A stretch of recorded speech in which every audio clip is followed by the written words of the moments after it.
Bonjour et bienvenue au Régional, votre émission d'information régionale dans la vallée du Richelieu. Nos invités de la semaine seront Marilyn Nadeau, mairesse de Saint-Jean-Baptiste et préfète de la MRC de la vallée du Richelieu. Andréane Paris du Conseil régional de l'environnement Montérégie. Josiane Desroches de la boîte à souvenirs. Jonathan Chalifou, maire de Saint-Antoine-sur-Richelieu. Notre journaliste Eve-Maude White-Ulysse en reportage au cinéma de Belleuil pour le projet Course des régions. Finalement, Simon-Jolin Barrette, député de Bordua et ministre de la Justice. Je m'appelle Marc-Antoine Harvey et je serai votre animateur pour cette édition du Régional. Et ça commence maintenant.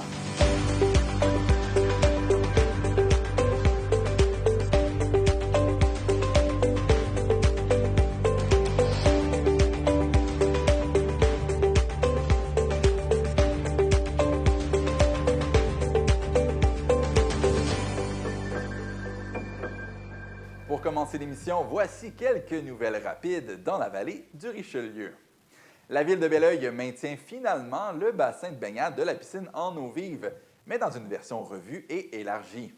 Près de 950 citoyens ont participé à la consultation publique sur l'avenir de la piscine. Sur les 762 votes exprimés à la question principale, 51 % se disaient favorables au maintien du bassin contre 49 qui s'y opposaient. Un résultat serré qui démontre, selon le maire Daniel Picard, un fort attachement à l'accès public à la rivière Richelieu, mais aussi des préoccupations bien réelles. Parmi les points positifs soulevés, l'accès à la rivière, l'attrait touristique et la vitalité du vieux Belleuil. Du côté des inquiétudes, la qualité de l'eau, la sécurité et le coût du projet. Le conseil municipal ne choisit ni le statu quo ni l'abandon. Il propose plutôt une nouvelle version. Un parc urbain flottant structuré autour de 3 zones, la baignade, la villégiature et un accès nautique. Un comité formé d'élus, de citoyens et de membres de l'administration sera mis sur pied pour préciser le projet. Des changements entreront en vigueur chez EXO dès le 1er mars. L'organisme de transport public modifie les horaires de son centre de relations clients ainsi que ceux de plusieurs points de vente de son service. Le centre des relations clients sera désormais ouvert du lundi au samedi de 9h à 17h et fermé le dimanche pour le service régulier.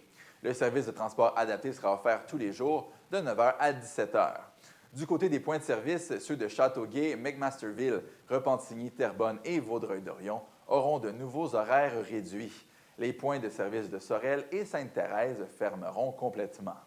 Selon le directeur général Marc Rousseau, ces ajustements s'inscrivent dans un plan d'optimisation visant des économies d'ici 2028. EXO précise que l'offre de transport, elle, demeure inchangée pour 2026.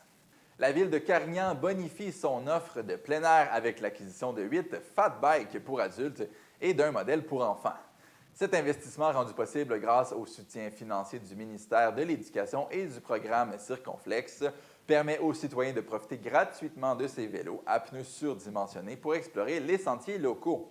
Les nouveaux équipements sont désormais accessibles au chalet du parc du centre multifonctionnel sur la rue de l'École. Pour en profiter, les résidents n'ont qu'à se présenter au comptoir de prêt avec une pièce d'identité et un dépôt de 50 $ en argent comptant. Des casques sont également mis à la disposition des usagers pour assurer leur sécurité sur la piste des Ourdis et la route verte. Le projet de nouvelle école primaire à Belleuil franchit une étape cruciale avec le lancement officiel de l'appel d'offres pour sa construction. Attendu depuis plusieurs années par la communauté, le bâtiment sera situé sur un terrain fourni par la ville de Belleuil qui a investi 8 millions de dollars pour son acquisition. Le Centre de services scolaires des Patriotes estime que la valeur des travaux se situera dans une fourchette de 20 à 30 millions de dollars. Les entrepreneurs intéressés ont jusqu'au 18 mars pour soumettre leurs propositions sur le système électronique d'appel d'offres du gouvernement. Si tout se déroule comme prévu, la mobilisation des équipes sur le terrain devrait débuter dès le 8 juillet prochain pour préparer le chantier. L'échéancier actuel prévoit que les travaux de construction seront complétés au printemps 2028, soit d'ici un peu plus de 2 ans. Cette planification confirme l'objectif du Centre de services scolaires d'accueillir les premiers élèves lors de la grande rentrée de septembre 2028. La région de la vallée du Richelieu sera fièrement représentée par 36 jeunes athlètes lors de la 60e édition des Jeux du Québec qui débute ce vendredi à Blainville. La délégation de Richelieu-Yamaska comptera 33 sportifs d'ici avec une présence particulièrement forte au sein de l'équipe de hockey masculin. Le hockey féminin, la ringuette et le curling figurent aussi parmi les disciplines de groupe où nos talents locaux tenteront de s'illustrer sur la glace. Le club de judo de la vallée du Richelieu enverra pour sa part 5 membres, tandis que d'autres athlètes se sont qualifiés en trampoline, en badminton et en patinage. Un honneur tout spécial revient à la patineuse artistique Océane Ouellette-Sylvain de Saint-Mathieu-de-Belleuil, qui a été choisie comme porte-drapeau pour la cérémonie d'ouverture. Richelieu-Yamaska tentera de surpasser sa récolte de 30 médailles obtenues lors des derniers Jeux d'hiver, alors que la Rive-Sud défendra son titre de championne. L'événement qui rassemble l'élite sportive jeunesse de la province se déroulera jusqu'au 7 mars prochain dans les Laurentides. La Chambre de commerce et d'industrie Vallée du Richelieu-Rouville lance un appel aux entrepreneurs de la région pour la nouvelle saison de l'émission Juste Milieu. Chaque épisode mettra en lumière des statuts particuliers d'emploi comme les travailleurs étrangers temporaires, les stagiaires mineurs ou encore les employés en réinsertion. L'objectif est d'offrir des conseils d'experts tout en présentant des témoignages concrets d'entrepreneurs locaux ayant vécu ces situations sur le terrain. La production s'intéressera également aux nouvelles réalités du marché, notamment l'encadrement des travailleurs autonomes et le maintien en poste des travailleurs expérimentés. Les tournages auront lieu les 26 et 27 mars prochains dans la ville de Chambly. Les entreprises membres de la Chambre de commerce qui souhaitent partager leur expérience sont invitées à manifester leur intérêt rapide pour participer au projet. Les émissions sont diffusées sur les ondes de TVR9 ainsi que sur le web afin de sensibiliser le milieu des affaires aux enjeux actuels en ressources humaines. Voilà, c'était vos nouvelles de la semaine dans la vallée du Richelieu. Avec nous en studio, Marilyn Nadeau, qui est la mairesse de Saint-Jean-Baptiste, mais surtout la préfète de la MRC de la vallée du Richelieu. Bonjour, Mme Nadeau. Bonjour, M. Harvey. Vous avez une charge de travail double, la municipalité, la MRC. Comment ça se passe là, dans le quotidien? Est-ce que ça va bien? Oui, bien, ça travaille beaucoup, je vous dirais. Le temps, on le cherche. Je vous crois. On va commencer rapidement. La dernière séance était le 19 février dernier. Il y a eu la signature d'entente avec le Calque et le ministère des Affaires municipales.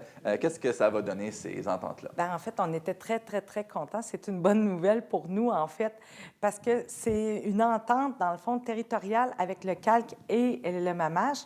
Puis, la MRC peut donc annoncer, entre autres, là, des subventions qui ont été accordées à 5 projets dans la vallée du Richelieu, dont 2 artistes et 3 organismes.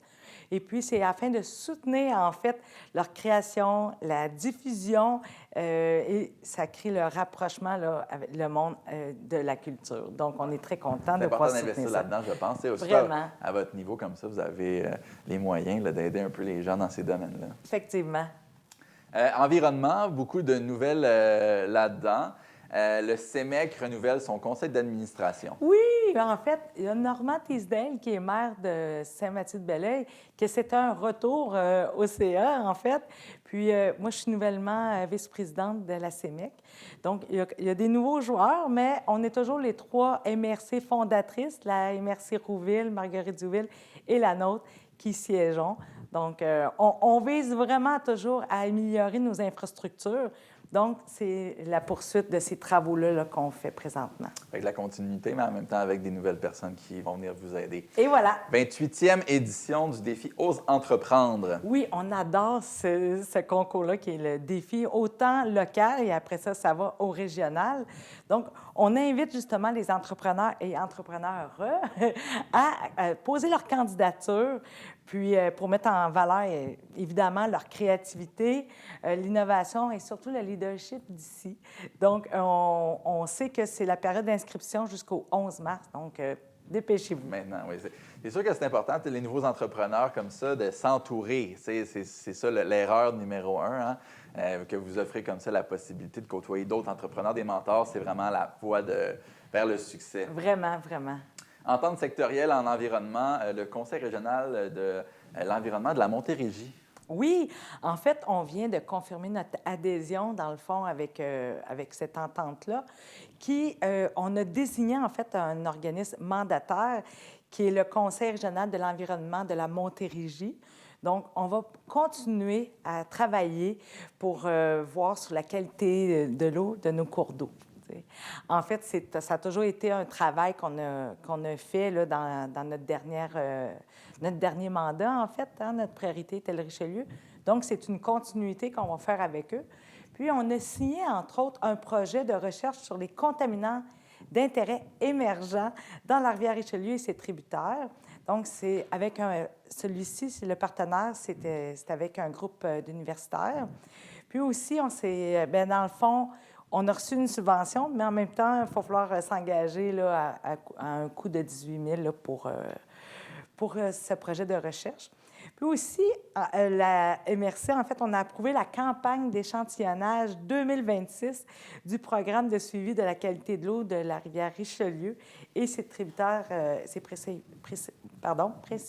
Principaux. Merci! Tributaires. Donc, on a octroyé un mandat là, au regroupement des associations pour la protection de l'environnement des lacs et des bassins versants. Donc, vous voyez, on est dans l'eau. Oui, vous êtes inondés. Mais non, c'est très important ici, surtout à Belleuil, là, il y a eu la piscine en eau vive. Ouais, puis une des inquiétudes, c'est toujours la qualité de l'eau. Fait que justement, là, si on Parce qu'on la boit, hein? C'est ça. C'est assez important. On reste du côté de Belleuil maintenant. La subvention pour le plan environnement, est-ce que c'est un peu dans le même principe? Bien, en fait, eux, on les appuie dans leur projet, là, de leur plan climat avec le programme Accélérer la transition climatique locale. Donc, on soutient là, par un dépôt de leur projet. Là. OK. Culture, patrimoine et tourisme. Oui, et encore là, c'est une excellente nouvelle pour le Conseil de la MRC. Ils nous ont autorisé, dans le fond, le Conseil, de souscrire au programme d'entente en patrimoine avec le ministère de la Culture et des Communications 2026-2028. Donc, qu'est-ce que ça représente comme demande? C'est 594 600. Et à cette même hauteur, la MRC va venir là, contribuer selon qu'est-ce que le gouvernement va nous donner. Et l'objectif, c'est de donner des moyens pour mieux connaître et protéger et mettre en valeur notre patrimoine. On le sait, notre vallée du Richelieu est riche en patrimoine, donc on veut vraiment bien faire les choses là, de notre côté. Super. Le retour de la chasse aux œuvres. Oui, vous le savez, ça, c'est toujours un événement majeur dans la vallée du Richelieu pour nos artistes et nos artisans. Donc, on veut assumer, dans le fond, que le projet puisse perdurer pendant les 5 prochaines années. Donc, on a fait une demande d'aide financière là, avec un partenariat, évidemment, pour la transformation numérique en tourisme, entre autres, mais toujours via la chasse aux œuvres 2.0. OK. Donc, utiliser la visibilité de la chasse aux œuvres pour amener plus de gens, de touristes ici.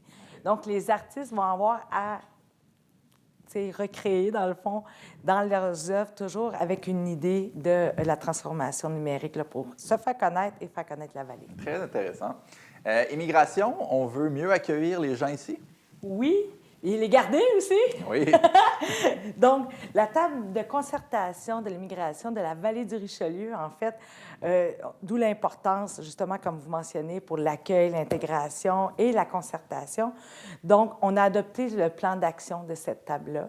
Puis, toujours dans la même veine de démontrer notre solidarité envers les personnes issues de l'immigration, le Conseil de la MRC a appuyé fortement le mouvement des Cœurs bleus de l'Union des municipalités du Québec en portant le cœur bleu lors de notre séance publique. Donc, il va avoir comme... Dans le fond, ce geste de solidarité-là est pour démontrer au gouvernement, en fait, il faudrait mettre une clause, en fait, des droits acquis pour les personnes qui sont déjà ici, au lieu de les renvoyer. Ils font déjà partie de notre communauté, donc on veut les garder. C'est ce qui nous définit en tant que Québécois. Hein? On veut partager, on veut accueillir les gens. On est des personnes chaleureuses. Je pense que ça ferait du sens, en effet, Mme Nadeau. Donc, pour terminer rapidement, sur l'urbanisme, il y a différentes municipalités qui se sont mis en accordance avec votre plan d'aménagement. Oui, exactement. Donc, l'AMRC coordonne le schéma d'aménagement. Donc, quand les règlements proviennent des municipalités et des villes, on va voir à la concordance. Donc, on a débuté avec Belleuil, en fait, qui permet, dans le fond, dans un immeuble, pour un immeuble, l'usage d'un gymnase et formation athlétique sur la rue de l'Industrie. Donc, on est venu voir si ça concordait. Effectivement, c'était bien. À Carignan, il y avait un projet particulier de construction, en fait, pour un projet intégré de 9 résidences. À McMasterville, il y a eu des ajustements au niveau du zonage, en fait, pour permettre un bâtiment de multifamilial pour 16 logements. On le sait comment on en a besoin. À Saint-Basile-le-Grand, ça a été un zonage, en fait, qu'on est venu cibler là, pour qu'il puisse avoir, dans le fond, un délotissement à cet endroit. Et à Mont-Saint-Hilaire, dans le fond, il y avait un projet de démolition pour une grange sur le chemin de la montagne. Et la MRC a le pouvoir de désaveu, et c'est ça qu'on a dit. On a dit, bien, on est d'accord avec Mont-Saint-Hilaire, puisque ça ne répond pas aux critères là, que nous avons pour garder ce bâtiment-là. Vous avez été bien occupée, Mme Nadeau. Je vous remercie d'avoir été avec nous. Revenez nous expliquer, là, donner les détails de ce qui se passe au niveau de la MRC. Ça a été très intéressant. Je rappelle, vous êtes la préfète de la MRC de la vallée du Richelieu. Et bonne semaine de relâche à vous et à tous. Merci à vous aussi. Andréane Paris est directrice générale du Conseil régional de l'environnement à Montérégie. Bonjour, Mme Paris. Bonjour. Merci d'être avec nous. Pour les gens qui ne sont pas au fait de votre organisme, expliquez-nous là, au quotidien, qu'est-ce que vous faites? En fait, on est un organisme principalement de concertation en environnement. Donc, ce qu'on cherche à faire, c'est rallier l'ensemble des acteurs du milieu pour aller plus loin en environnement. Donc, on va réaliser plusieurs activités de concertation. On fait aussi beaucoup de veille environnementale sur des enjeux priorités régionales et réalisation de projets innovants pour essayer d'amener les gens à aller encore plus loin pour faire mieux pour la protection de l'environnement dans la région. C'est super important, justement, on s'en rend de plus en plus compte.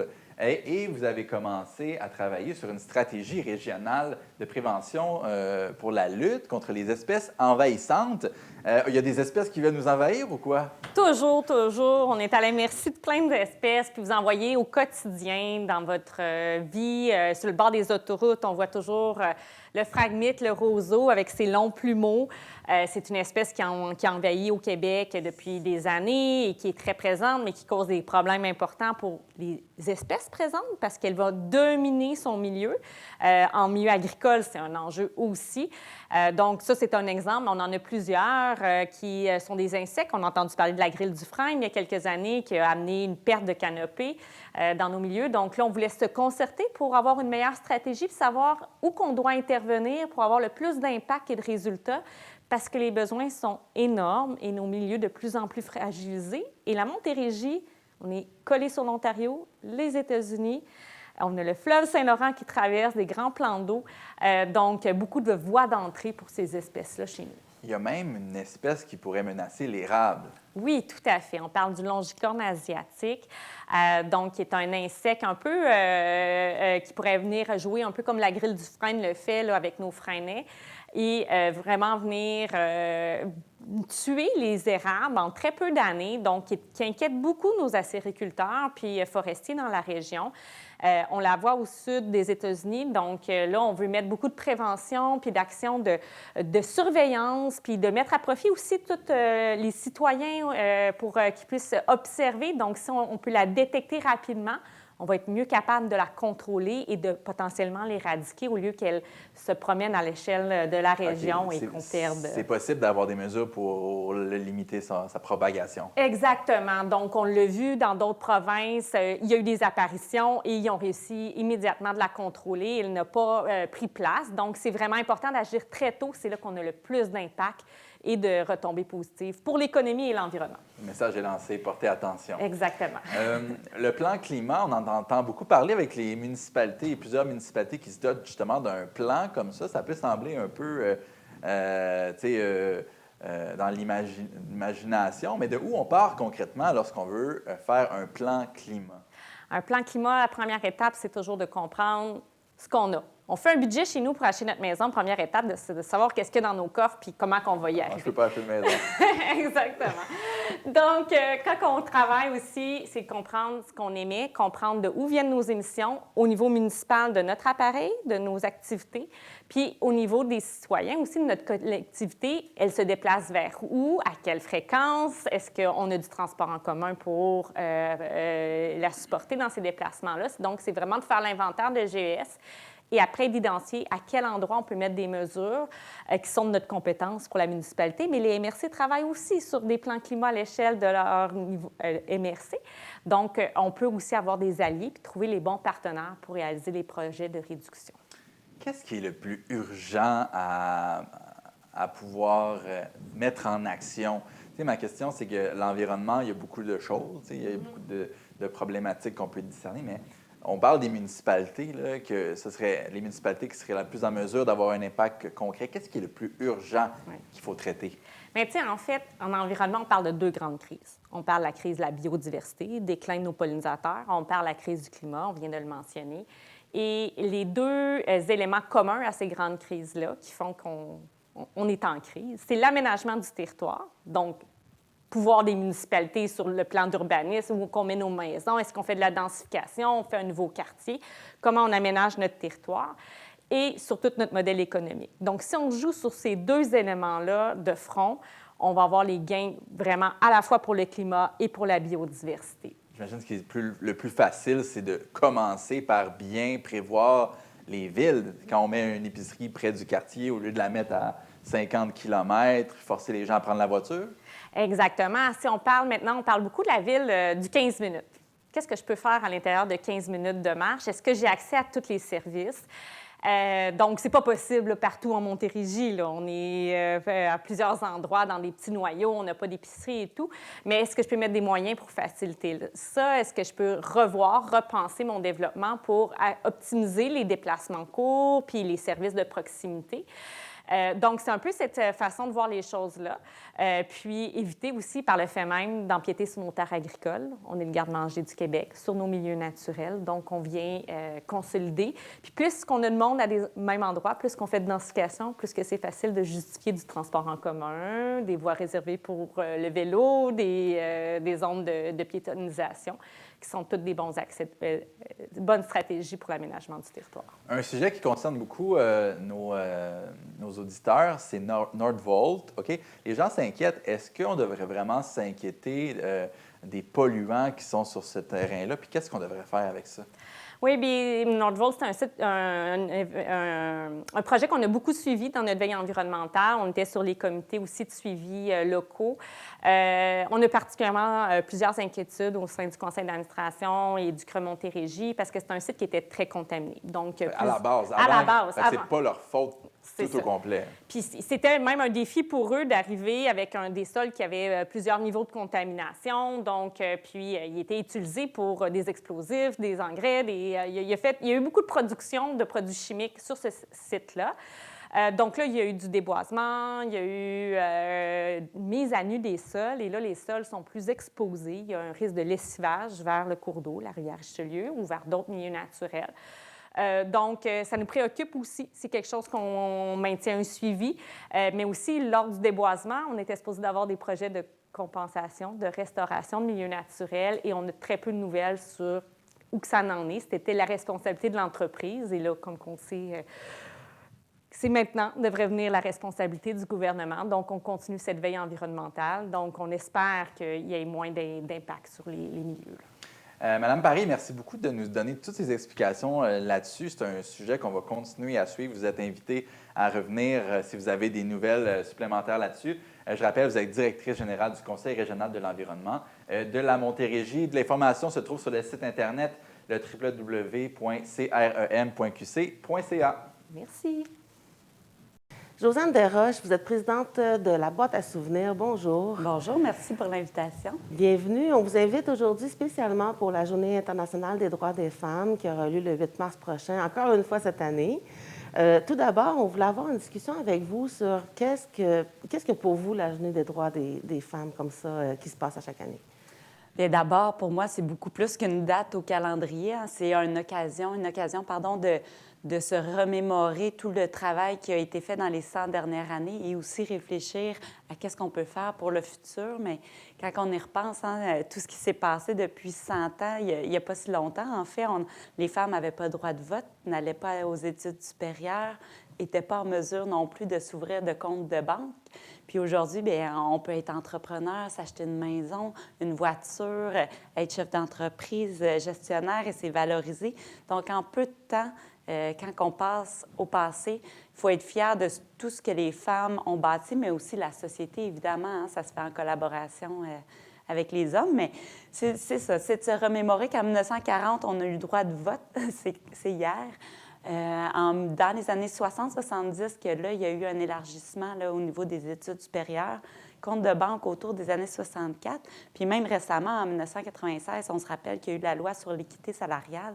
Donc, il y a eu une belle évolution là, pour arriver à la qualité de vie qu'on a aujourd'hui. Puis encore dernièrement, dans l'actualité, on pouvait voir le député, entre autres, de notre vallée ici, Simon Jolin Barrette, qui expliquait un peu son projet de loi sur le droit à l'avortement. Donc, c'est des questions d'équité qui sont encore d'actualité ou qui reviennent souvent. Donc, les droits des femmes, c'est pas nécessairement acquis, hein? Mais c'est une évolution constante de notre société. Puis je pense qu'il faut rendre hommage à celles qui ont bâti, qui se sont battues pour des droits fondamentaux.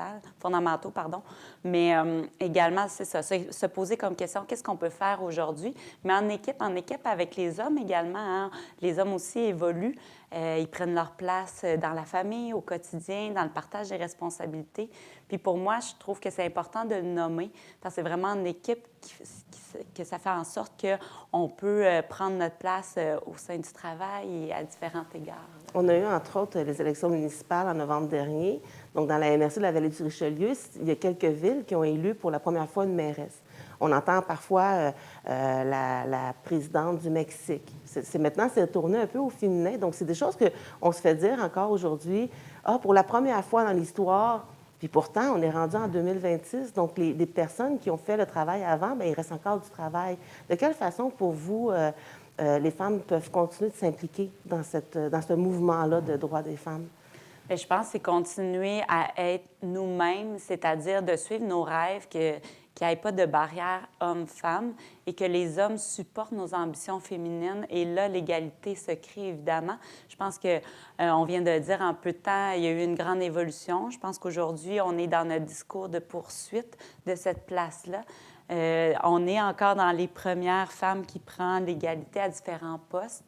Donc, c'est une grande fierté, mais c'est vraiment une grande collaboration à faire hommes-femmes et dans tous nos écosystèmes politiques, au niveau du travail, au niveau familial.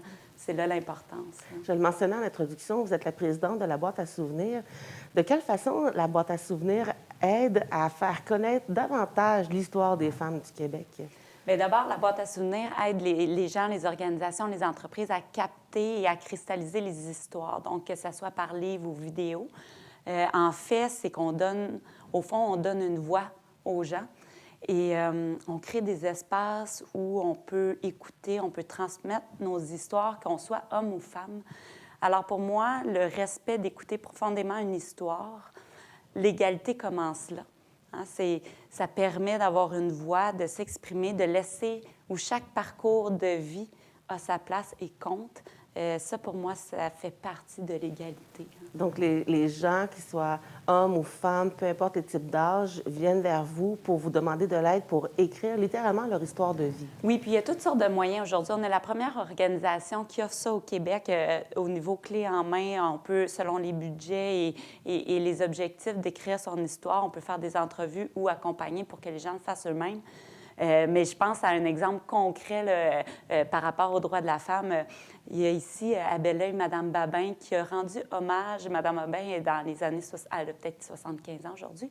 Elle a rendu hommage à sa mère, Olivette Lévesque Babin, qui est née en 1914, qui était une femme de tête, de cœur, d'action, mais qui est née dans une époque qui n'était pas propice comme nous à être une femme de tête. Donc, elle était dictée... par la religion et elle a dû enfanter 14 enfants.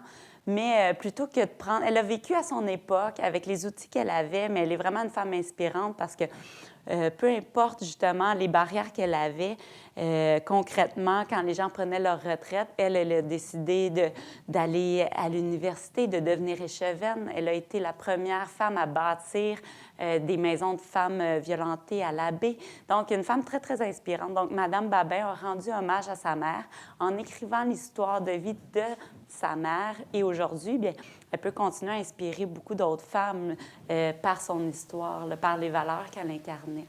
Oui, parce que j'imagine que vous entendez beaucoup d'histoires de ce genre, mais on parle des droits des femmes, mais autant au niveau aussi des hommes, certains désirent laisser leur trace par la suite, donc ils vont créer un roman, un livre, pas un roman, parce que c'est vraiment une histoire de vie.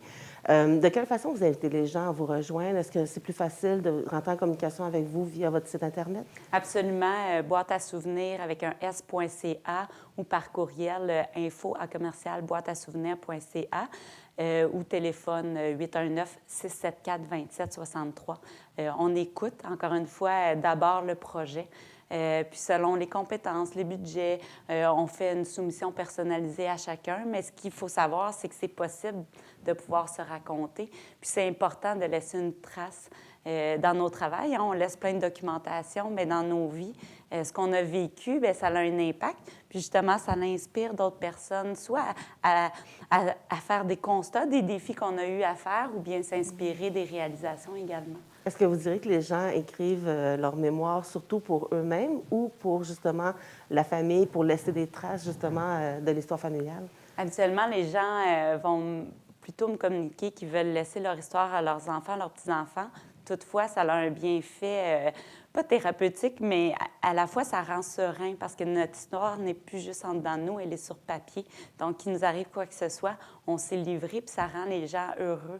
Et également, ça crée du partage par la suite parce que la famille pose des questions, donc ça favorise également les échanges familiaux. Donc, il y a quelque chose de très libérateur dans la boîte à souvenirs, tout comme la Journée des droits des femmes. Merci beaucoup, Mme Desroches, pour cette entrevue. C'est très apprécié. Merci à vous. Avec nous en studio, Jonathan Chalifou, qui est maire de Saint-Antoine-sur-Richelieu. Bonjour, M. Chalifou. Bonjour.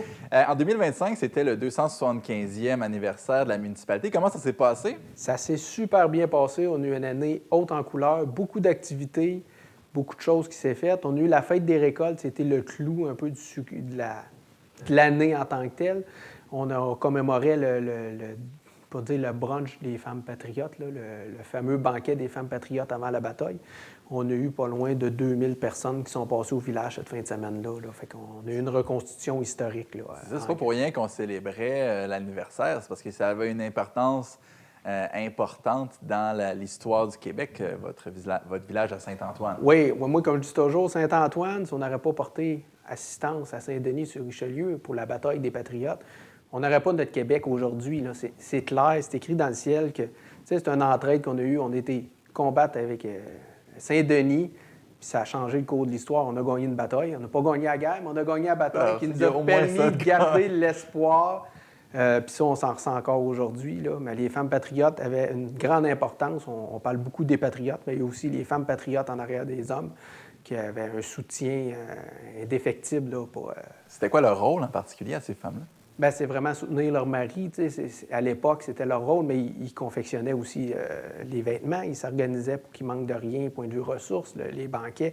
On disait banquet, mais c'était vraiment comme pour substanter les soldats là, avant la bataille de Saint-Denis. Là. Chacun a son importance pendant la guerre. Oui, mais aujourd'hui, on a une place dans le Québec, mais le Québec est là aussi. Là. Cette bataille-là est des plus importantes. Là. De hier à aujourd'hui, maintenant, vous avez d'autres...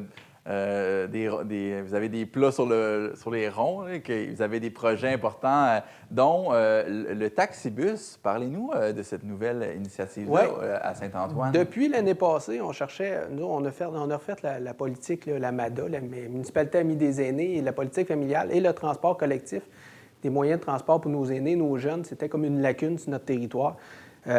C'est pas évident de négocier des ententes. Le transport en commun, c'est tout un dossier dans la région. On a la chance, dans ce dossier-là, de ne pas faire partie de la CMM. On n'a pas EXO qui est dans les parages. Fait qu'on a pu réussir à négocier une entente avec Société de transport collectif Pierre de Sorel. Fait qu'on a un taxibus collectif. On a des heures de départ dans la journée. Fait que les citoyens peuvent partir de leur maison à Saint-Antoine, venir au centre communautaire à Saint-Antoine. Des jeunes peuvent partir de Saint-Antoine puis aller au cégep à Sorel-Tracy en se déplaçant à un coût minime là, pour nos jeunes, puis nos aînés, puis nos personnes aussi qui veulent le prendre. C'est quoi la différence entre un taxibus puis un autobus normal? Taxibus, il y a 3 à 4 personnes qui peuvent rentrer dans le véhicule. Et c'est surtout, il y a beaucoup d'intelligence artificielle. Fait qu'ils n'enverront pas un taxi s'il n'y a personne qui demande le service. Fait que c'est vraiment une application en arrière de ça. Ils ont développé, là, vraiment, Transport Pierre de Sorel, ils ont développé vraiment pour les campagnes alentour de Sorel puis de Sorel. Puis là, tranquillement, ils ont élargi vers nous, puis Contrecœur, qui est en dehors de leur territoire en tant que tel. Fait que nous, on a accès à aller à Contrecœur, d'aller à Sorel, d'aller dans la MRC de Pierre de Sorel. À faible coût. À très faible coût pour nos aînés. Des rendez-vous à l'hôpital, ils peuvent prendre le taxibus à partir de la maison. Ils vont les déposer à l'hôpital. 2,5 piastres là, le transport. C'est sûr que la municipalité elle a une quote-part annuelle à payer, mais pour tout ce que ça apporte comme bénéfice, les jeunes, avant, se posaient la question, on va-tu aller au cégep à Saint-Hyacinthe? Mais là, pour 52 $ mensuels par mois, ils ont accès à un service qui vont les prendre de la porte de la maison jusqu'au cégep à Sorel et vice-versa pour le mois. Non, c'est vraiment avantageux. Si on compare avec un taxi normal ou un Uber, c'est une fraction du prix. C'est incroyable quand même. En parlant de choses qui bougent, il y a la popote roulante aussi. Oui, nouveau service. Encore une fois, ma municipalité a mis des aînés. Moi, j'ai toujours dit, on a beau faire des politiques, là, beaucoup de municipalités qui font des politiques, des grands comités, puis après ça dort sur une tablette. Ça arrive souvent. J'aime pas ça dire ça, là, mais beaucoup de politiques, c'est ça qui arrive. Puis nous, on a vraiment dit, regarde, des politiques, si on fait des politiques, il faut emmener les services que les gens demandent. Et la popote roulante faisait partie d'un service qui était demandé par nos aînés. Parce que moi, j'ai tout le temps, si j'ai un aîné qui déménage parce qu'il n'a pas accès au service chez nous, j'ai tout le temps un sentiment d'échec. Parce qu'ils ont tellement donné à la communauté toute leur vie, puis là, il arrive le temps qu'on s'occupe d'eux, ils s'en vont. Fait que pour moi, c'est un sentiment d'échec. Là, on a une popote roulante, on a un taxibus, on essaye d'emmener tous les services pour que les gens en perte d'autonomie, soient capables de se déplacer, qu'ils soient capables d'avoir des repas aussi, puis de les garder le plus longtemps chez nous. Parce que le monde chez nous sont fiers de leur village, puis sont fiers de rester à Saint-Antoine-sur-Richelieu. C'est un sentiment de fierté que je vois. Non, mais c'est important de cultiver ça, mais ça prend aussi de l'énergie, parce qu'il faut que les affaires y fonctionnent, il faut que ça soit bien entretenu. Ça m'amène justement à vous parler du déneigement que vous avez rapatrié dans votre cours. Là. À quel point ça fait une différence dans la vie des gens de voir que la municipalité a fait les efforts pour bien s'appliquer à déneiger ou à avoir un service qui est fiable? Bien, on a commencé le déneigement, c'était fait en 2 phases. Là. La première phase, on a repris trottoir. C'était donné au privé, les appels d'offres étaient trop chers. On a décidé de le faire à l'interne. On s'est équipé, on a fait le trottoir. Pendant 4 ans, on s'est occupé. On s'est rendu compte que nos employés municipaux sont motivés On a vraiment des gens extraordinaires. Ils ont pris ça en main. Puis là, on s'en revenait à l'autre section. Là, on en revenait à renouveler notre entretien des chemins, là, on pourrait dire, le déneigement des rues et des rangs. On a regardé ça, puis à chaque fois, les soumissions font juste exploser. Ça augmente de plus en plus. Fait qu'on s'est dit, on a fait les calculs, on s'est assis. Le trottoir, c'est un succès. Ça a fait que les gens puissent sortir. Mes aînés sont capables d'aller marcher ces trottoirs l'hiver, ils ne sont pas glacés. Puis là, on s'est dit, pourquoi pas les rues du noyau villageois? On va commencer avec ça. On a envoyé en soumission les rues, on va dire les rangs de la campagne. On s'est équipé pour les rues du secteur résidentiel, le noyau villageois qu'on appelle. Nos employés motivés, c'est des beaux défis pour eux. On a acheté l'équipement, on a acheté un loader pour ne pas avoir des tracteurs, pour avoir une meilleure visibilité aussi pour la sécurité des gens. Des fois, il y a des déneigeurs qui déneigent avec l'équipement qui n'ont pas des bonnes visibilités. Le loader permet de bien voir les rues, les enfants qui peuvent jouer dans les rues. Puis là, on a décidé cette année, go, on l'a fait depuis le début de l'hiver. Et les résultats, je suis capable de le voir avec les municipalités avoisinantes. Puis je ne veux pas me vanter, mais Saint-Antoine est des mieux déneigés de la région. Là. Croyez-vous que ça fait une réelle différence pour les gens de constater ces améliorations-là, surtout dans un contexte où la vie coûte cher, tout augmente à l'épicerie, même les taxes municipales augmentent. Est-ce que vous croyez que le balancier se trouve justement là-dedans?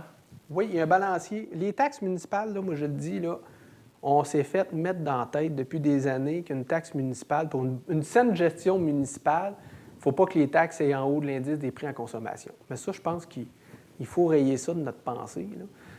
Il faut que tu regardes comment ta municipalité investit puis comment s'assure de garder ses infrastructures en bonne santé. Si tu as 2 d'augmentation de taxes, puis moi j'appelle ça pelleter par en avant, plein de problèmes les autres années, c'est pas mieux. Là. L'important, c'est d'avoir des taxes réels, ajustés pour maintenir puis améliorer ta municipalité, c'est ça le plus important. Puis nous, chaque service qu'on rajoute, il y a des augmentations de taxes, oui, mais la qualité d'exécution puis la pérennité à long terme, ça a des... À long terme, on va être gagnant. Dans 5 ans, dans 10 ans, des équipements sont payés, le service est de qualité. Fait que là, ça fait descendre les coûts dans 5 ou 10 ans, mais c'est surtout qu'on a une prévisibilité sur plusieurs années, que les compagnies privées, on est à la merci des contrats de 3 ans, 5 ans, puis on est un petit territoire, on est loin des grands centres, fait qu'on n'est pas toujours intéressant dans une soumission, de venir faire la job. Fait que dans ce temps-là, qu'est-ce qu'on fait? On booste un peu les prix. Là, ouais, je comprends. Vous avez l'air déjà porté sur le futur. Je comprends que vous allez avoir une planification stratégique à faire avec la municipalité. On va vous réinviter pour parler de ça. Ça va être super intéressant. Jonathan Chalifou, je rappelle, vous êtes le maire de Saint-Antoine. Merci de faire ça puis de prendre soin des gens qui habitent chez vous. Très important. Donc, je suis avec M. Labrec. Vous êtes la tête derrière ce beau festival. Expliquez-moi d'où ça vous est parti, cette idée-là. Bon, personnellement, je suis un passionné de cinéma. Puis je travaille avec les aînés depuis plusieurs années. Donc, avec l'AREC, par exemple, donc je suis conseiller à l'AREC. Puis je me suis dit, on aurait peut-être les moyens de faire un projet intéressant de cinéma qui mettrait les aînés en avant-plan à la télé, mais en avant-plan de manière plus positive. Parce qu'on a remarqué qu'à l'écran, on voit souvent des personnes aînées de façon négative, qu'elles soient malades, par exemple, ou qu'elles ne soient pas habiles avec la technologie. Puis chez nos membres, on a 60 000 membres à travers le Québec, bien, ils ne se sentent pas représentés à l'écran. Ils voient ça et ils se disent, c'est pas nous autres, on ne se voit pas. Nous, on vit plein d'affaires, on vit encore de l'amour, on vit encore des aventures. Il y a une vie après la retraite. Mais on ne le voit pas, on ne le sent pas à l'écran. Fait qu'on s'est dit, bien, faisons-le nous-mêmes. Quelle bonne idée. Et là, moi, j'ai pu voir un petit peu des réalisateurs qui ont passé autour de nous. Et à ma grande surprise, les réalisateurs sont quand même plus jeunes, là, sont dans une tranche d'âge, une génération Z même, là, je dirais. Là. C'est des cinéastes de la relève. Au début, quand on a pensé le projet, on s'est dit, est-ce que c'est l'AREC qui doit produire lui-même des films ou on s'associe avec d'autres mondes pour le faire? Puis comme on n'a pas l'expertise de créer des films, on a parlé à des gens du milieu, puis ils nous ont dit, il existe la Course des régions. La Course des régions, c'est un concours à chaque année qui fait en sorte que les cinéastes de la relève peuvent faire leur court-métrage puis gagner des prix quelconques. Donc on s'est dit, pourquoi ne pas s'associer avec eux et créer un thème? C'est une première pour la course d'avoir un thème. Donc on s'est dit, le thème assez général. Une représentation positive des aînés, mais on laisse carte blanche aux cinéastes. Donc, c'est pour ça qu'on se ramasse avec des scénarios de tout genre, là, un peu quasiment science-fiction, du drame, etc. Donc, ce qu'on voulait, c'est pas des aînés grabataires à l'écran, on veut des aînés dans toutes sortes de fiction, finalement. Et vous avez eu la chance de regarder les courts-métrages. Là, le visionnement n'a pas commencé, mais si vous pouvez nous donner là, quelques petits points là, par rapport à ce qu'on s'apprête à voir. Bien, il y a 8 courts-métrages, d'environ moins de 10 minutes. Il y a de tout. Il y en a un qui est plus d'humour, par exemple, une docu-fiction, là, un mockumentaire qu'on appelle. Ça, c'est très drôle. Il y en a un qui est un petit peu plus dramatique, qui se passe justement dans un centre d'hébergement où c'est 2 hommes qui s'aiment. Donc ça, c'est quelque chose qui est très frappant qu'on ne voit pas. Ça brise des tabous. Il y a de toutes sortes. Il y a une dame qui survit à une invasion de domicile, mais c'est quasiment elle qui a le dessus sur la personne qui fait l'invasion de domicile. C'est semi-comédie. Ça fait rire, mais c'est basé sur des faits vécus. Wow, quand même! Une dame qui s'en est sortie puis qui avait même attaché la personne puis qui avait attendu la police. Quel film! C'est intéressant! Okay. Il y a de toutes sortes. C'est aussi, la Course des régions, c'est des cinéastes qui viennent de partout au Québec. Donc, souvent, certains de leurs courts-métrages ont une saveur plus régionale, par exemple. Il y en a un, Le Trou du Diable, par exemple, qui est inspiré de la légende du Trou du Diable, avec les draveurs à l'époque, où il y aurait eu un pacte avec le diable. C'est une personne aînée qui a fait un pacte avec le diable quand il était plus jeune, puis on voit les répercussions que ça a eu aujourd'hui, dans le fond. C'est malade. Et puis, est-ce qu'il y avait un certain but là-dedans de, tu sais, évidemment, contrer un petit peu les idées qu'on a sur l'âgisme, mais aussi de briser un petit peu l'isolement chez les personnes âgées? Bien, il y a multiples buts à ce projet-là, effectivement. Tu l'as dit, briser l'âgisme. Ça, c'était le volet numéro 1, dans le fond. Fait que la représentation des aînés, ça brise l'âgisme. D'avoir des visages ridés dans des différents types de scénarios, c'est important pour nous. C'est une façon de briser l'âgisme. D'organiser cette tournée-là des cinémas au Québec, d'inviter nos membres à venir au cinéma, ça brise aussi l'isolement. C'est un événement qui est rassembleur, qui est nouveau, qui est une première. Donc, ça sort un peu des sentiers battus, puis on voit l'engouement. On voit que nos membres sont contents d'être invités à aller au cinéma puis d'aller voir ces films-là. L'autre volet aussi, c'est de sensibiliser les gens du milieu, les gens du cinéma. Par exemple, nos jeunes cinéastes là, qui ont fait des films. bien, dans leur future création, ils vont y penser à ça. Quand ils vont créer des personnages d'un certain âge, ils vont se dire « Ah, c'est vrai, je ne dois pas l'ancrer dans un rôle là, stéréotypé d'une personne âgée parce que j'ai vécu cette activité-là, cet événement-là. » C'est aussi de montrer qu'une personne âgée, c'est pas juste une personne âgée. Il y a une vie derrière tout ça, puis il y a des histoires à raconter. Qu'est-ce qu'on vous souhaite à l'AREC? Qu'est-ce qu'on vous souhaite pour la suite? Bien, l'aboutissement de ce projet-là, là, c'est on a un congrès qui est en juin à l'AREC. On invite nos membres à voter pour leur coup de cœur. Et il y a un prix de 5 000 qui attend la grande gagnante ou le grand gagnant parmi les cinéastes. Donc ça, c'est l'aboutissement. Mais sinon, ce qu'on veut, c'est qu'il y ait une participation massive, que les gens viennent voir les films, puis qu'on en parle de plus en plus dans la société, là, plus largement aussi. Bien, bon visionnement, M. Labrec. Merci beaucoup. Bonne journée. Donc, je suis avec M. Gervais Trudel. Vous êtes cinéaste aujourd'hui. Oui, enchanté. Enchanté. Donc là, dans le fond, vous avez écrit un court-métrage. Vous avez réalisé, en fait, un court-métrage. C'est quoi le nom du court-métrage? Et parlez-moi de l'idée derrière. Dans le fond, j'ai réalisé le court-métrage qui s'appelle Trou du diable. Donc, c'est basé sur une légende de la région que je représente, donc la Mauricie, plus particulièrement Shawinigan. On a une légende locale du même nom, comme quoi, au bout d'une rivière, on a un gros trou avec des chutes et ça serait là où le diable repose. Puis, j'ai comme voulu apporter mon petit grain de sel et faire une continuité à la légende locale. Puis voilà, c'est de là que l'idée est partie. Puis, qu'est-ce que ça vous fait de faire partie d'un projet comme ça qui met de l'avant des personnes âgées, ce qui est quand même rare de voir à l'écran? Je pense que c'est important. En fait, la thématique était très éprouvante au sens où c'est pas une thématique qui était facile nécessairement. On n'a pas l'habitude de penser nos récits autour des personnes âgées. Mais je pense que c'est important, puis l'exercice me l'a démontré que, en fait, on est habitué de mettre la jeunesse tout le temps à l'avant-plan et tout, mais que ce soit dans peu importe quel conflit ou truc d'actualité, oui, il y a les jeunes, on se bat souvent pour toutes les causes, mais il y a aussi encore les vieux qui sont là, donc d'un peu d'inclure tout le monde et de renouveler cette image-là qu'on a de « Ah, ils sont vieux, on les laisse derrière ». Je pense que c'est important, puis c'était un exercice qui était très enrichissant. Est-ce que vous pensez que le visionnement de ces courts-métrages-là va peut-être faire changer l'idéologie chez certaines personnes, que de justement mettre les vieux à l'écran, bien, les personnes plus âgées, pardon, c'est une bonne chose parce qu'eux aussi ont leur vie, ils ont leurs histoires à raconter? Je pense que oui, c'est important. J'espère que ça va changer, en fait, la vision qu'on en a.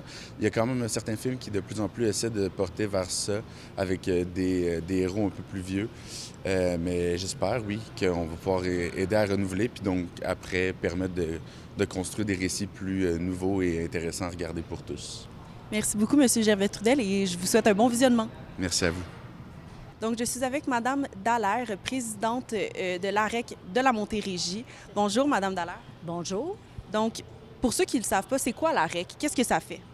L'AREC, c'est une association de retraités, mais des gens qui viennent du milieu de l'éducation. Souvent, on en a de la santé, mais c'est vraiment un groupe mixte. On a du personnel enseignant, on a du personnel de soutien, on a du personnel, on a des professionnels, puis comme je dis, on a de la santé. Donc, l'AREC, c'est mixte. C'est tout le monde qui a déjà travaillé. Il y en a qui ont travaillé au niveau de l'éducation en priorité, puis on en a de la santé aussi. Puis, pourquoi c'était important pour vous, justement, de faire rayonner les aînés aujourd'hui? Bien, moi, je pense que c'est important de les faire rayonner, même en tout temps, parce que les aînés ont un bout de chemin de fait et on fait connaître beaucoup de choses. On bâtit, ça c'est important, pour se rendre où on en est rendu. Donc, pour moi, c'est important. Les aînés, et c'est tout le monde.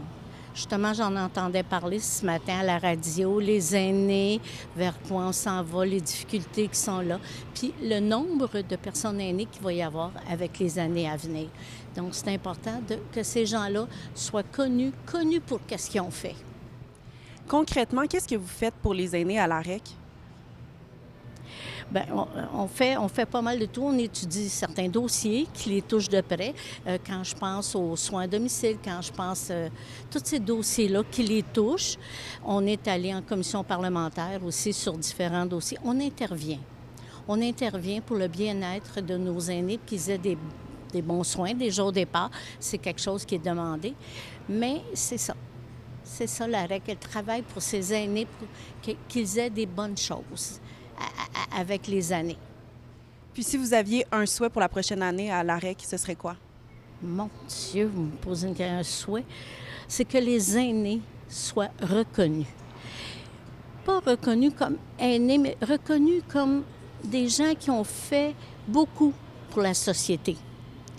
Ça, je pense que c'est important et qu'ils soient reconnus et qu'on leur donne les moyens de bien vivre. Trouvez-vous qu'un événement comme aujourd'hui, c'est une bonne manière de les faire rayonner, justement? Je pense que oui. Je pense que oui. C'est quelque chose qui va ressortir, différents thèmes. C'est des choses qui vont ressortir, qui les touchent. Oui. Donc, Madame Dallaire, je vous souhaite un bon visionnement et merci beaucoup. Merci beaucoup. On est avec Simon Jolin Barrette, qui est ministre de la Justice. Bonjour, Monsieur Jolin Barrette. Bonjour. Merci d'avoir été avec nous aujourd'hui. La belle présentation. Vous avez 39 ans, vous avez grandi au Mont-Saint-Hilaire. Vous diriez quoi aux jeunes qui veulent se lancer en politique? Qu'est-ce qu'on pourrait faire pour les encourager à le faire comme vous? Bien, de ne pas hésiter. De ne pas hésiter parce que dès qu'on a une idée, dès qu'on a des convictions, dès qu'on veut travailler pour sa communauté, bien, la politique, c'est une belle avenue. Donc, je leur dirais de ne pas hésiter à s'impliquer dans des formations politiques ou dans des OBNL, de siéger sur des conseils d'administration, de faire du bénévolat. C'est comme ça qu'ils vont pouvoir changer des choses pour leur communauté. J'imagine que vous, là, lorsque vous étiez dans l'opposition, vous êtes inspiré d'un projet d'un conseiller municipal ici qui avait fait « À Belleuil, on bouge, dans la rue, on bouge ». Est-ce que c'était une des premières fois où vous avez vu que votre impact pouvait avoir un impact concret sur la collectivité? Bien, c'est sûr que le projet de Pierre Verret, qui était conseiller municipal, donc il avait parti dans la rue, on joue, puis c'est un immense succès. Puis je pense que c'était important de le faire rayonner à grandeur du Québec parce que M. Verret l'avait développé pour la ville de Belleuil. Alors, avec Pierre, je l'avais amené à Québec. Puis on l'avait fait inscrire dans une loi provinciale, justement pour permettre à toutes les municipalités de faire en sorte de décréter qu'il y a des bouts de rue qui pouvaient être consacrés aux jeux des jeunes. Qui n'a pas déjà joué au hockey dans la rue? Bien, on ne voulait pas que ça soit une infraction. Alors ça, c'est une illustration en politique que même dans l'opposition, on peut faire des gains pour la collectivité, on peut changer des choses, on peut changer des aberrations. Hein? Ça n'a pas vraiment de bon sens d'avoir un constat d'infraction pour des jeunes qui jouent au hockey dans la rue. Alors, ça a été vraiment un beau succès de Pierre, puis il en était vraiment très fier de ça. Ça a été dans vos premières choses que vous avez fait. Après, j'imagine que vous avez eu des projets marquants, mais quand on vérifie votre parcours, quelque chose qui vous a vraiment marqué, ça semble être l'égalité entre les hommes et les femmes. Pourquoi c'était une valeur qui était importante pour vous d'apporter dans l'espace public? Bien, je pense parce que c'est un peu la base de la société québécoise. On est une des sociétés dans le monde les plus avancées sur l'égalité entre les femmes et les hommes. Puis ça se traduit par notre façon de vivre, ça se traduit par nos rapports entre les hommes et les femmes. Puis je pense que c'est important que ça soit inscrit à la fois dans nos chartes, mais également dans la Constitution actuellement que j'ai déposée. Et surtout de dire, si jamais il y a un conflit entre l'égalité entre les femmes et les hommes et la liberté de religion, mais au Québec, on décide de faire passer en avant l'égalité entre les femmes et les hommes. Puis dans les mesures que j'ai mises en place, comme les tribunaux spécialisés, la réforme de l'IVAC ou même le droit de la famille, mais je me suis assuré que les femmes aient une place importante dans ces réformes-là parce que si on veut toujours maintenir une égalité, bien, c'est important que les lois suivent nos intentions. Le projet de constitution, notamment, il essaie d'élever ce droit-là qui serait normalement égal à tous les autres droits, des droits de la personne. Et on veut l'élever. Est-ce que c'est pas le fantasme d'un avocat, ça, de créer une constitution, d'être à la base de quelque chose de fondamental comme ça au niveau législatif? Bien, je vous dirais, la Constitution existe déjà, la Constitution québécoise. Là, on vient la rassembler dans un seul et même document. Mais c'est sûr que tous nos rapports dans la vie, puis ça paraît peut-être pas pour les gens au quotidien, mais tout est lié à la Constitution du Canada ou à la Constitution du Québec relativement au partage des compétences. Ça, alors, moi, je pense que c'est important d'avoir une Constitution pour donner des outils au Québec, à la nation québécoise, pour s'affirmer, accroître son autonomie. Puis bien entendu, lorsqu'on est un juriste, qu'on est un avocat, on considère qu'avoir un texte fondamental comme ça va être important et va permettre de servir notre collectivité puis défendre les intérêts du Québec. Alors, à votre réponse, je dirais oui, je pense que c'est important pour tous les avocats et tous les avocats qui sont au Parlement, soit de faire beaucoup de législation parce qu'ils connaissent la portée de l'adoption d'une loi. Donc, que ce soit mon collègue Jean Boulet dans le droit du travail ou que ce soit Mme Lebel également qui est à l'éducation, qui sont des juristes aussi, ils connaissent l'importance et voient l'impact des lois qui sont adoptées au Parlement pour changer les choses. Pour terminer rapidement, Est-ce que, une question que je me pose, est-ce que ce serait nécessaire d'avoir un référendum pour comme, cristalliser cette constitution-là pour que ce ne soit pas possible après de pouvoir la modifier facilement? Bien, en fait, vous savez, certains militent en faveur d'un référendum pour la Constitution, d'autres militent en faveur d'une majorité renforcée pour l'adopter à l'Assemblée nationale. Ce que la Constitution canadienne nous dit, c'est que le Parlement peut adopter une Constitution à majorité simple. Nous, on fait la proposition suivante parce qu'il s'agit pour la majorité du droit constant. Ça veut dire que c'est des morceaux de loi qui sont dans d'autres lois, exemple la Charte des droits et libertés de la personne, la Charte de la langue française, la loi sur l'exercice des prérogatives du peuple québécois. Alors, il y a plusieurs options, mais ce n'est pas nécessaire d'avoir un référendum pour adopter une constitution. Pour terminer comme ça, j'aurais peut-être des petites suggestions pour vous. Là. Vous pourrez réfléchir à des articles qu'on pourrait rentrer dans votre constitution là, qui unit vraiment les Québécois. En commençant par l'article « Nul ne peut confondre un pâté de viande avec une tourtière ». On a besoin des gens du Lac-Saint-Jean là, parce qu'il y a de la chicane des fois quand on se mélange. Ensuite, parler de la météo, c'est la colle qui unit la société québécoise. Et pour terminer, on veut un État laïque, sauf pour le hockey, qui serait la vraie religion du Québec. Qu'est-ce que vous en pensez? Bien, écoutez, je vais réfléchir à vos suggestions. Je vais soumettre ça aux membres de la commission, puis ils vont pouvoir délibérer là-dessus. Un gros merci. Merci d'avoir fait ça avec nous. Merci d'avoir été présent. Merci, ça fait plaisir. Au revoir. Voilà, j'espère que vous avez bien apprécié l'émission de cette semaine. Merci d'avoir été à l'écoute. Je vous rappelle que si vous avez des commentaires à nous faire parvenir, vous pouvez nous les envoyer à l'adresse info@tvr9.com. Entre-temps, on se dit à la semaine prochaine pour une nouvelle édition du Régional.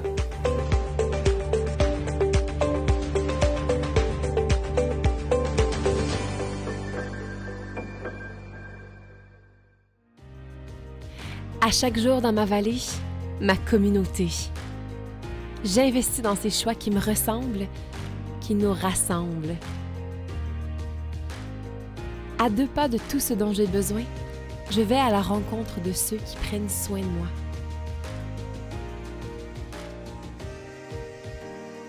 Fière de ma collectivité tissée serrée, je prends le temps d'échanger avec les passionnés et les passionnants.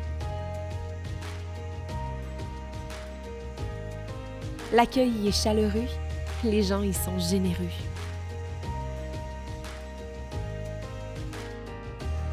Je plonge au cœur de la culture locale, de ses saveurs et de ses couleurs qui me transportent. À chaque jour, j'investis dans la vallée du Richelieu parce que choisir local, c'est gagnant.